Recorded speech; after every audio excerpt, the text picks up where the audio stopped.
Welcome to the Roaming Yeti podcast, where we share travel stories full of nostalgia, interesting locations, and the tales behind those locations. I am your host and head Yeti, Beth Scalacci. This week, we're going to a party! We're going to Mickey's Not So Scary Halloween Party. This is a special ticketed event that they have at the Magic Kingdom, and we were supposed to go 3 years ago. And this is actually our first time in Magic Kingdom for Halloween season. And we had reservations, like I said, in 2020, but as you can guess, both the parties got canceled, and of course we decided not to go down at that point in time.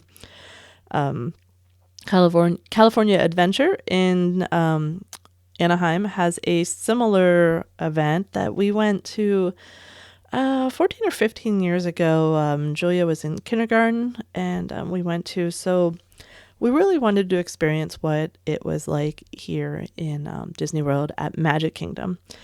So just to give you a little background on it, the party starts at 7, and you can get into the park as early as 4 p.m.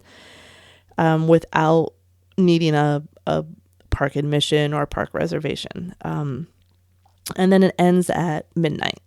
So there's, it sounds like a lot of time, but there's so much to pack into this event. You really sort of have to pick and choose what you want to accomplish, like what's your priority. I feel like I say that all the time about Disney, but they just give you so much to choose from. So you have to sort of either divide and conquer if you have different goals, or pick what you want to do and go for that. You have characters, you have event exclusive food, as well as the other Halloween food they have in Magic Kingdom at this time. There's entertainment, there's trick-or-treating, there's rides. So let me break it down a little bit, each one of these, before I get into what we did and our experience. Characters. One of the really cool thing about any of their after-hour events at Disney is you get an opportunity to meet and greet with characters that you wouldn't normally meet in the park on your typical day. Or they have on a special costume. A lot of Halloween costumes going on, of course. Near the beginning of the night, I walked up to one cast member because I wanted to know how long the line was for a Donald Duck. And she had told me it was already 2 hours long. And we had gotten in there around 5 or so. So I was like, this is going to take up almost half of the event for me to get my picture. So it just wasn't going to work with what I wanted to do. And like I said, as you know, in traveling and in anything with me, I am not going to yuck someone's yum. I love a character meet and greet more than anyone. I suggest doing them. But it just, the lines were really long. It just wasn't worth it for us to do that. We have stood in those lines. We stood in a Jack Skellington line that took hours. So we've done it. And if you want to do it and that's your priority, go for it. So let me help you out with who is there so you can start figuring out who's the top one to check out. There is Sally and Jack Skellington, and Mickey Mouse is on his typical, they're in the Main Street area. In Tomorrowland, you can find Stitch dressed as Elvis. Fantasyland has the most. Let me go through these. There's Ariel and Prince Eric, Belle and Gaston. This one was so hard to resist, but I did. Tigger, Pooh, Piglet, and Eeyore all together in Halloween costumes. I'd seen pictures of them. Adorable. I had to resist. It was hard. Drizella and Anastasia are roaming around. A really big one that doesn't happen often is all 7 dwarfs were out. We actually stumbled upon them at a Christmas party once, and we have a picture years ago of the 3 of us with the 7 dwarfs. But they're not out a lot, so that was a really big one. Timon was out. For your Disney Junior fans, Doc McStuffins, Vampirina, Fancy Nancy, and like I said, it was Witch Minnie, Princess Daisy, and Pumpkin Donald. Are you kidding me? But no, 2 hours too long. There was Pirate Goofy. In those were all in Fantasyland. In Adventureland, you Abu and Aladdin, which you don't always see them. Genie, which isn't always out. Jafar and Jack Sparrow from Pirates was out in Adventureland as well. Frontierland, it was fun. They had the country bears, but they were sort of roaming around, so it wasn't really a meet and greet. You could just sort of see them, high five them, get a quick selfie with them, kind of thing. So they were a lot of fun, but you see them a lot normally in Magic Kingdom, but it was fun. Like I said, that's the character thing. If that's your priority, get there at 4. Some people got in line right at 4 or close to it when they were allowed to. Food's another thing to that you can spend a lot of time with. There is food throughout the park that is exclusive to the party. It cannot be eaten at any other time. I won't go into every single item that's available. You can find it on Disney's website. But we did try 3 desserts that I will talk about later. There's a lot more sweet options than savory options, but they were fun, and it was worth taking the breaks for those. Like I said, check out Disney's website. You'll see the food list. We did that so we sort of knew which ones we wanted to hit, and that worked out well because we were on the lookout in those areas. There's a lot of entertainment. There's a lot to keep you busy. There's parades, fireworks, stage shows. There is I don't want to say main event, but there is a Mickey's Boo to You Halloween parade that takes place twice a night. And I would suggest if you want to see the parade, if you want to see one of the parade, and you plan to stay the duration of the party to midnight, try catching the second parade. A lot of families have left. A lot of other people have left. You can usually it's easier to get a good spot to watch. Also, the ride lines tend to be shorter during the parade. So if you do the second parade, you can hit the rides then, or vice versa. But if you're going to do the parade, I would suggest holding out to the second one. This year there was a Hocus Pocus Villain Spectacular stage show in front of the castle. Depending on the month of the party, this takes place either 3 or 4 times during the party. That wasn't really something we were looking to participate in. And there's also the not so spooky spectacular fireworks that take place once a night and can be seen over Cinderella's castle. A lot of people like to see it at Cinderella's castle and on Main Street because there's projections and stuff on the castle. We heard the fireworks. We were in Pecos Bill finishing up eating, and we heard them, and I was like, that sounds really close. And they were actually firing them off behind Big Thunder Mountain, so we got to catch a few at the end. So you really can see the fireworks from a lot of vantage points within the park. It just depends what you want your experience to be. I don't want to say it's more of unscheduled entertainment, I'll say. In Frontierland, you can see they're not the Dapper Dans during the party. They are the Cadaver Dans, barbershop quartet. Whew, that's a mouthful. And in Adventureland, there was the Rusty Cutlass Pirate Band. So those, are sort of roaming, and they take place from time to time. So it's fun to catch while you're waiting for a parade, maybe, or waiting for food. They're a lot of fun. And again, for you Disney Junior, if you have little kids with you, there is a dance party over at Cosmic Rays. That was really cute. So, as the characters, food to keep you busy. Also, and shows. Yep. Characters, food, shows to keep you busy. There's also trick-or-treating. When you go in, you're given a treat bag, and there's stations throughout the park that are marked so you know where, and you sort of walk through ride queues that aren't open, and you trick-or-treat. Mars Wrigley was sponsoring the treats, so we got a lot of M&Ms, Snickers, Skittles, Starburst, Starburst and not Starbucks. People would have been much more excited about that. Starburst and caramel Milky Ways, which as a caramel lover, I'm thoroughly enjoying.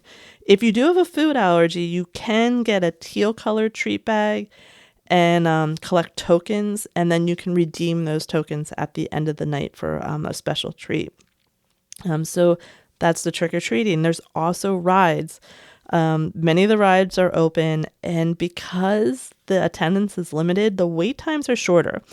So these events are great for getting in a lot of rides at Magic Kingdom. You know, I say how hard it is to do Magic Kingdom because of the volume of rides. This makes it a little easier. Only 3 rides, I was surprised, have what they called Halloween twist. Space Mountain apparently is just darker. I don't know. I don't ride Space Mountain. Mad Tea Party, which is the teacups, had cool Halloween music and lights. It was fun. And Munster's Laugh Floor, that was sort of the ending of one of the trick-or-treat queues. So you ended up in their performance, and it was just, stand up interaction. It was really cute. So it was fun. Tron was open, and they did have a special virtual queue during the event, which made it easier to get on. So that was a lot of fun. You can definitely wear costumes. We did not. We knew we were going in the beginning of September, and it was going to be hot, and boy, was it hot. John and I did have Halloween shirts I bought at Old Navy. Probably I could have done better.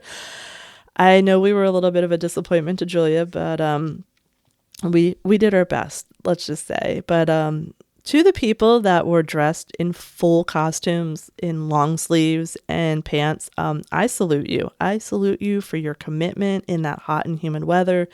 I saw a guy in a Tigger onesie. Yeah, sir, well done. Also there were 2 young women dressed as Natasha Romanoff and Yelena Belova in like their full Black Widow gear. Yeah, again, hats off to you. You win an award in my mind. Like it was hot, and they were rocking those costumes. So, most of the costumes we saw were Disney themed, but I did see some Barbies. I saw some Mario and Luigi. So, you don't have to go Disney themed if you go and decide to wear a costume. There are still some rules for people over 14 wearing costumes. So let me get my rule following voice here. No, but while you're dressed as your favorite character, you can never pose with guests or give autographs at any time. So don't let the little kids think you're actually one of the characters. Your costume should be family friendly and appropriate for the environment and not be anything objectionable. Remember, this is a family event. There's a lot of adults only, but there's still a lot of kids. No weapons or look-alike accessories. Your costume can't have anything sharp or pointy. Additional screening may be required if you have a lot of layers on your costume. And your costume can't drag on the ground, can't be a hazard to you or other people. Capes can be no longer than your waist, but if Edna Mode says no capes, maybe that's a good idea. You can add costume headwear like wigs, hats, accessories, as long as they don't cover your face. And you can't wear any mask. If you're an adult or a teen, no mask at all. You're allowed face paint, but no mask. So how did our party go? How did our night go? Let's get into it. So we started that day in Epcot, and we did that because we were staying at Boardwalk. It's an easy walk over to Epcot, and we knew we could take the monorail over to Magic Kingdom. If you heard my Food and Wine episode, heat was really bad that day, that trip.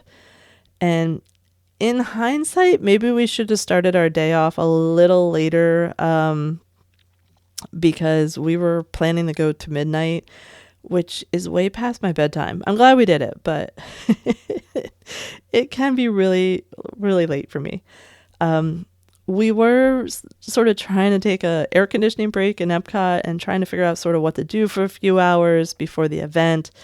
It was heat. They were calling for storms. So I sort of hatched an idea. So we decided to take the monorail to the transportation center.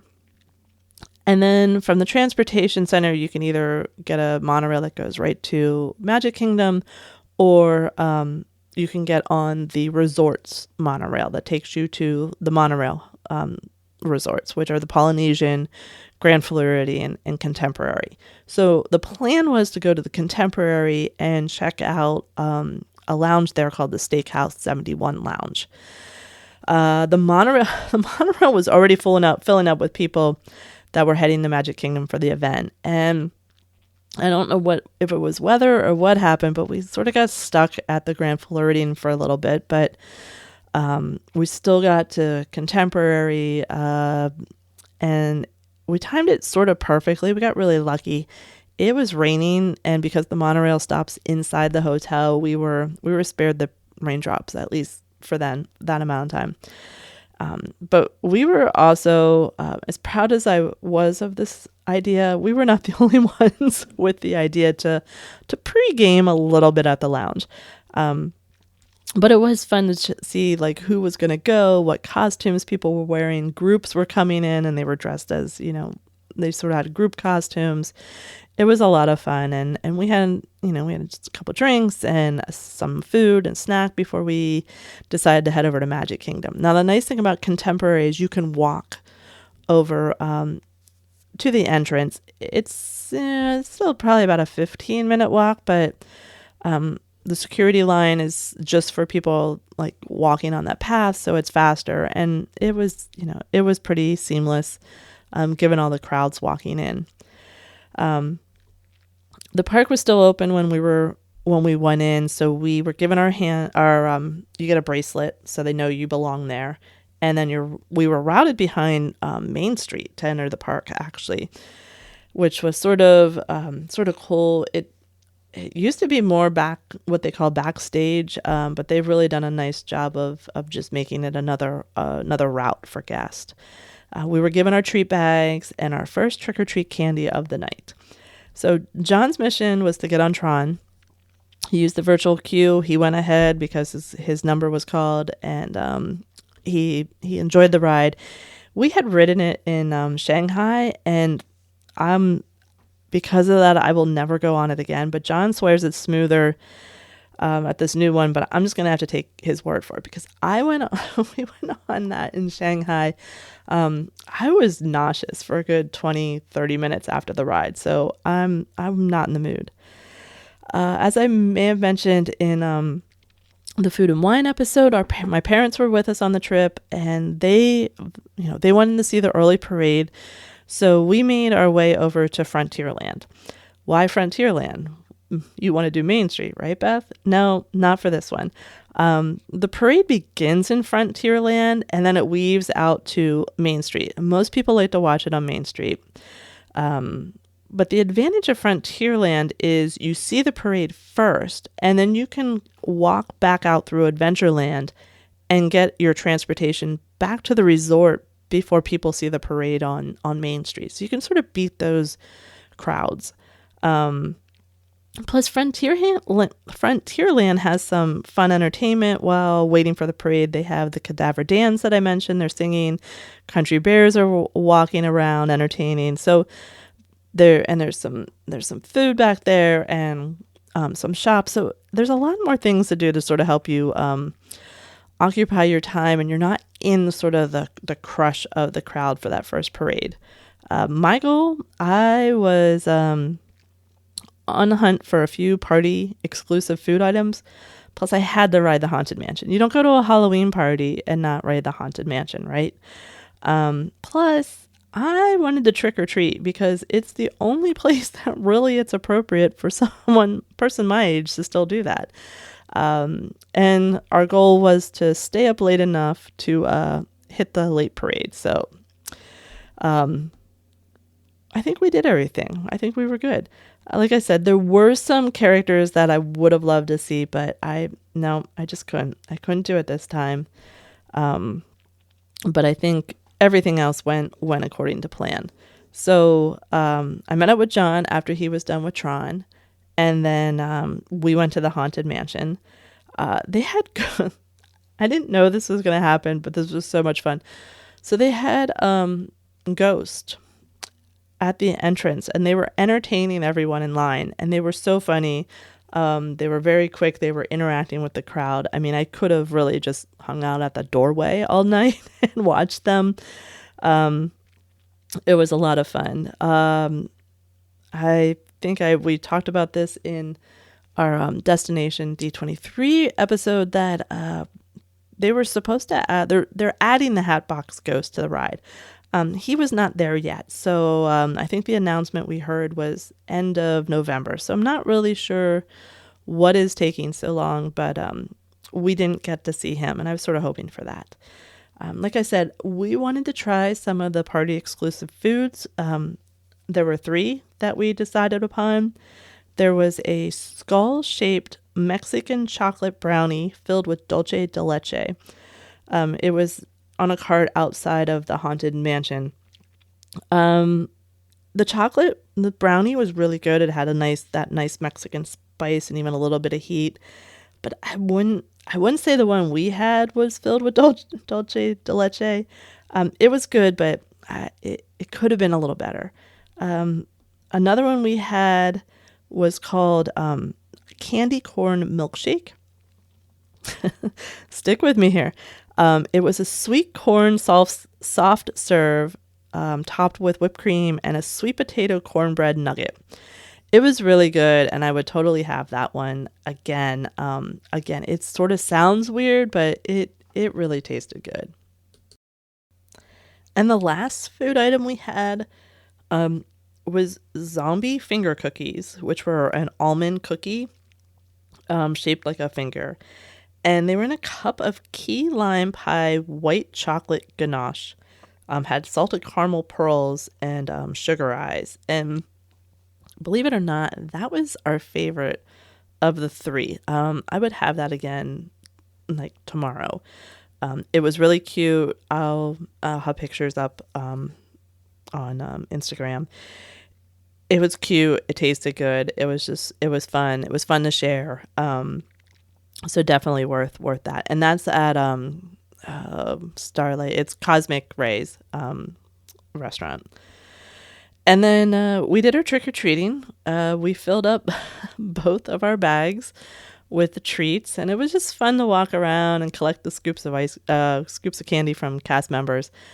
I don't know that I'll have to buy candy for a while. It was a good haul and a lot of fun. And again, like, it's not appropriate for adults to trick or treat in many places, but it was fun. It was fun to interact with the cast members. That's, I always love that. The parade, we made the late parade, but real talk, my legs were so sore at this point, and I felt a bit like Olaf in summer, just dealing with heat and rain on and off in the evening. But I made it through the parade, and I'm glad I did. I sound whiny, and I apologize for that, but we decided to brave Main Street instead of Frontierland for the parade. We thought maybe being closer to the exit because the crowds were a lot less. And we did. We got a really good spot. If the Headless Horseman came out, we would have had a really good spot for him, but because of the rain, he did not make an appearance, which was disappointing, but I mean, we get it totally. Everyone has to be safe. So the parade was fun. I love seeing my favorite characters in their Halloween costumes. Just the level of talent and entertainment and the heart and soul everyone puts into those. It's really fun. Would I do the party again? I think so. I mean, I definitely would do it later in September or October.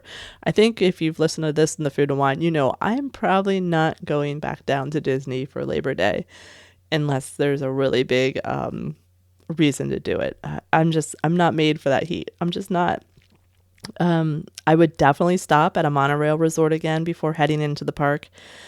I I think, but they did announce the lounge at the Destination D23, and I mentioned that in an episode. So that might be a game changer for these parties too. That'll be interesting how that's handled with a lounge.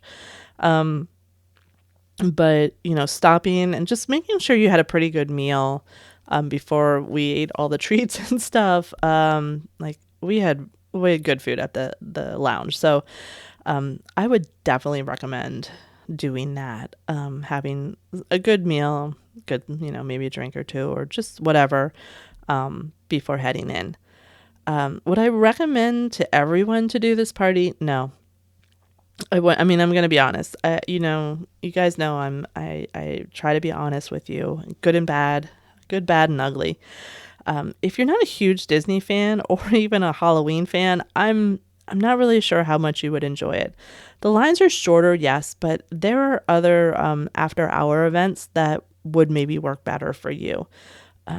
On the flip side, if you are a huge Hocus Pocus or Disney fan, I think it's worth checking out. There's a lot of fun stuff, characters, things that you wouldn't normally see. As I've said before, and I'll probably say a million times in future episodes, I think the best thing to do when attending any of these kind of things is to really pick your priorities for the evening or whatever time period, because you won't get as overwhelmed, and then you'll make sure you do, what you want to do. Alternatively, if you don't have any must-dos, just wing it. Enjoy walking around and taking it all in. You really can just enjoy the moment, the park, the people there. The atmosphere at the Halloween party is really fun. It's a lot more relaxed, loud music playing. It's much more of a party than a typical day at Magic Kingdom. So, it might be a good way to experience Magic Kingdom for your first time too. So, like I said, you do what you're comfortable with. But if you want to have a full Disney experience, then definitely, check it out. But check the list of rides to make sure the rides you want to check out are available as well. But have a good time. Get out there. If you go and you wear a costume, please tag me. Let me know. I want to see what it is. But I hope these episodes inspire you to get out and roam, even in your own neighborhood. So please subscribe so you don't miss future episodes. And if you like what we're doing here, please leave a review and a rating. It's so important. Also, to help support us, please head to yeti2shop.com to pick up some Roaming Yeti merch. Talk to you soon, and remember to keep roaming.